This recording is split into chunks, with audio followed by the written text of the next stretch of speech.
ये है दिल्ली दर्पण।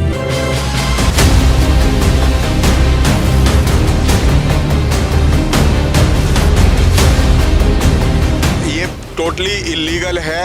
मैंने जिस दिन मुझे आज एच ब्लॉक RWA की तरफ से कंप्लेंट आई, उसी वक्त मैंने जो है डीसी केशवपुरम जोन को भी कह दिया था कि आप इसको जो है तुरंत हटवाइए।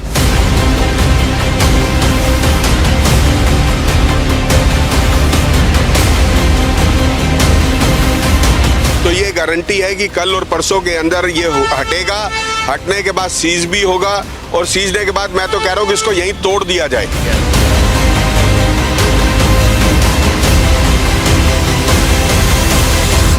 नमस्कार, मैं हूँ राजेंद्र स्वामी और आप देख रहे हैं दिल्ली दर्पण टीवी। वजीरपुर इलाके में किस कदर एमसीडी मनमाने तरीके से काम करती है, जहाँ चाहे वहाँ रेडियाँ लगवा देती है, खोमचे लगवा देती है। और अब तो इस तरह के जो ये दुकानें हैं ये भी लगने लगी हैं।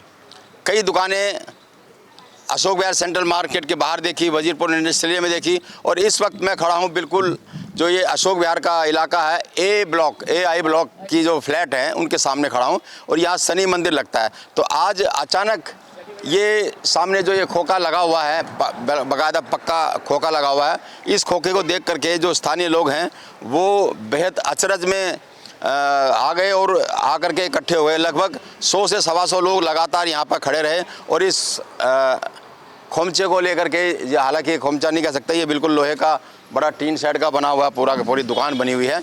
इस दुकान को यहाँ लगाने के विरोध में यहाँ बड़ी तादाद में लोग इकट्ठे हो गए और ये सवाल उठा रहे हैं कि आखिर ये एमसीडी ने लगाया तो लगाया किस तरह से। अभी कुछ लोगों से हमने बात करने की कोशिश की तो उनका ये कहना था कि अगर ये यहाँ पर लग जाता है तो पहले ही यहाँ ऑलरेडी बहुत भीड़ होती है, कई स्कूल यहाँ पर हैं, कई बैंक यहाँ पर हैं, और जो ट्रैफिक की जो हालत होती है दिन में वो किसी से छुपे नहीं है। तो ऐसे में अगर इस तरह की दुकानें यहाँ लगनी शुरू हो गई तो आप समझिए कि इस रोड की क्या हालत होगी। और बात केवल इतनी समस्याओं की नहीं है, बात यह भी है कि एमसीडी के अधिकारी किस कदर अवैध दुकानें लगवाने का कारोबार भी कर रहे हैं। ये दुकान उसी की एक वानगी है। डिस्पेंसरी भी है, सड़क कम है, सड़क छोटी है, यहाँ और रश हो जाएगा बस। और क्या यही नहीं बोल दिया बस। और पर ये इलीगल है, ये नहीं लगनी चाहिए यहाँ पे। ये इसमें देखो बच्चे भी स्कूल के जाते हैं, कैसी दुकान खुले, ये ठीक बात नहीं है। बस ये है बस। लोगों की शिकायतों के बाद यहाँ पर निगम पार्षद हैं योगेश वर्मा, ये भी पहुँचे हैं इस पूरे मौके का जायजा लेने के लिए। जब हम सुबह यहाँ पर नहीं थे तो काफ़ी तादाद में हमारे पास फ़ोन आ रहे थे, लगभग 100 से 150 लोग यहाँ पे खड़े हुए थे और लगातार फ़ोन कर रहे थे कि देखिए इस अशोक विहार में चल क्या रहा है। तो आपने भी ये देखा है, ये कई जगह इस तरह की बातें आई हैं। कोई पॉलिसी होती है क्या, ये लीगल है इलीगल है, कुछ ज़रा जानकारी देंगे? देखिए, ये टोटली इलीगल है। मैंने जिस दिन मुझे आज एच ब्लॉक RWA की तरफ से कंप्लेंट आई, मैंने उसी वक्त मैंने जो है डीसी केशवपुरम जोन को भी कह दिया था कि आप इसको जो है तुरंत हटवाइए। अगर ये खोखा नहीं हटेगा तो मैं इसके लिए चाहे आंदोलन करना पड़े वो भी करूँगा, क्योंकि किसी भी प्रकार की अनऑथराइज एंक्रोचमेंट के मैं खिलाफ हूँ। मैं आपको बड़ा स्पष्ट बता सकता हूँ, जिस किसी ने भी अगर इस खोखे को लगाया है तो मैं आपके माध्यम से कहना चाहता हूँ कि भाई इसको तुरंत हटवा लो, नहीं तो ये गारंटी है कि कल और परसों के अंदर ये हटेगा। हटने के बाद सीज भी होगा और सीजने के बाद मैं तो कह रहा हूँ कि इसको यहीं तोड़ दिया जाए, ताकि एक व्यक्ति को एक मैसेज जाए कि अगर इस प्रकार की एंक्रोचमेंट करके वो देखिए साथ में स्कूल है दो, आने वाले दिनों के अंदर बच्चों को स्कूल में आने में दिक्कत होगी। साथ में यहाँ पर अगर कोई वो गलत चीज़ें शुरू हो गई तो यहाँ सामने लोकेलिटी है, तो ऐसे में मैं बिल्कुल खिलाफ हूँ इन चीज़ों के। मैं आपको स्पष्ट कहना हूँ, मेरा अनऑथराइज एंक्रोचमेंट के लिए किसी प्रकार का ना तो किसी व्यक्ति को मैं सहयोग देता हूँ और मेरी 0 टॉलरेंस है। आपको लगता है कि भ्रष्टाचार का बहुत बड़ा सबूत है ये भी? बिल्कुल, ये मैं मानता हूँ कि ये किसी ना किसी, अगर किसी अफसर ने भी इसके अंदर किसी प्रकार का सहयोग किया होगा तो मैं आपके माध्यम से कहना चाहता हूं कि उसकी भी सस्पेंशन के लिए और उसके खिलाफ एक्शन के लिए मैं आगे बढ़ूंगा। ये दिख रहा है कि केशवपुरम जोन किस तरीके से कार्य करता है, इंक्रोचमेंट कहीं कोई फ़र्क नहीं पड़ रहा। आप खुद कहते हो कि जीरो टॉलरेंस नीति अपनाई जाएगी।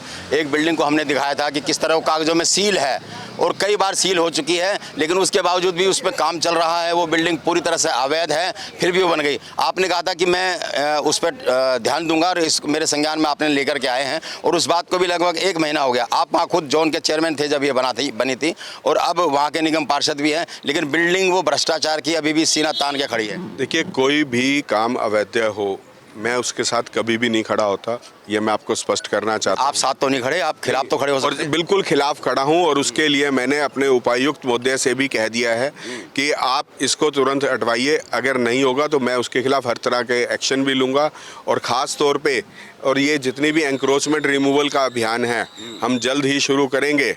और मैंने तो अभी जो है कमिश्नर साहब को भी एक पत्र लिखा है कि स्पेशली एक एंक्रोचमेंट रिमूवल के लिए एक अलग से टीम बनाई जाए। वो टीम क्षेत्र में घूमे, वो केवल वार्ड वाइज ना हो, उसको पूरा अधिकार हो कहीं पर भी अगर इस प्रकार की अनऑथराइज एंक्रोचमेंट है, क्योंकि अनऑथराइज एंक्रोचमेंट के लिए हमें नोटिस देने की कोई ज़रूरत नहीं है, ऐसा कोई कानून नहीं है। तो ऐसे में हम लोग इनके खिलाफ एक्शन लेंगे, और मैं अपने वार्ड के अंदर किसी प्रकार की भी अनऑथराइज कंस्ट्रक्शन को अलाउ नहीं करूँगा। अच्छा, तय बाजारी कमेटियाँ भी होती हैं, जोनल लेवल पे भी होती है और दिल्ली लेवल पे भी होती है। वो तय करते हैं कि कहाँ रेहड़ी पटरी खोमचे तय बाजारी कहाँ लगेगी, कहाँ नहीं लगेगी। लगता है कि वो काम कर रही है इस इलाके में? देखिए, कहीं भी 2008 के बाद मैं सभी को स्पष्ट कर दूं कि 2008 के बाद किसी प्रकार की कोई भी तय बाजारी दिल्ली नगर निगम के द्वारा अलॉट नहीं की गई है। अगर कोई ट्रांसफ़र है या इस प्रकार का कोई काम है तो वो उसके पास कागज़ होने चाहिए। ना तो इसके ऊपर कोई कागज़ लगा है, ना किसी अधिकारी को पता है। लेकिन 26 जनवरी होने के कारण पुलिस जो सहयोग चाहिए होता है वो नहीं मिल पा रहा था। लेकिन मैं आपको इतना कह सकता हूं कि 27 और 28 के बीच के अंदर इस खोखे के खिलाफ जो है हम खड़े होंगे। मेरे साथ सारी RWA के लोग आए थे, इन्होंने मेरे से संपर्क किया है। ये पुलिस कॉलोनी के भी लोगों ने मुझे संपर्क किया था, और मैं आपको यहाँ से कह सकता हूँ कि हम इस खोखे को ज़्यादा दिन टिकने नहीं देंगे। विदिन 2-3 डेज इसको हटा देंगे। चलिए, तो बिल्कुल ये साफ साफ दावा कर रहे हैं कि ये बिल्कुल पूरी तरह से इलीगल है, अवैध है, और इस तरह के किसी भी अवैध को खोखे को यहाँ लगने नहीं दिया जाएगा। किसी भी तरह के अतिक्रमण को यहाँ बर्दाश्त नहीं किया जाएगा। लेकिन इस तरह की घोषणा, इस तरह के वादे तो सांसद साहब ने भी किए थे कि इंक्रोचमेंट सबसे बड़ी प्राथमिकता होगी, कहीं भी इंक्रोचमेंट को बर्दाश्त नहीं किया जाएगा। लेकिन कथनी और करनी में कितना फ़र्क है आप ये सब देखिए कि जितनी चिंताएं इंक्रोचमेंट को लेकर के होती हैं और इंक्रोचमेंट उतना ही बढ़ता चला जाता है। तो इसको आप क्या समझेंगे? आपने देखा होगा हमने जगह जगह पूरी कार मार्केट किस तरह से सड़कों पर अवैध कब्जे करके पूरी की पूरी कार मार्केट वहाँ चल रही है, दुकानें वहाँ चल रही हैं। लेकिन नेताओं के वादे, प्रशासन के वादे, वो लगातार यही कहते हैं कि इंक्रोचमेंट को, अवैध कब्जों को बर्दाश्त नहीं किया जाएगा। लेकिन जितना ज़्यादा दावा होता है, ये शिकायतें, ये मामले उतने ही बड़े हुए नज़र आते हैं। कैमरामैन आलोक भटनागर के साथ राजेंद्र स्वामी, दिल्ली दर्पण टीवी। लेटेस्ट खबरों के लिए सब्सक्राइब करें हमारा YouTube चैनल या फिर लॉग ऑन करें www.delhidarpantv.com। खबरों की कवरेज और विज्ञापनों के लिए संपर्क करें।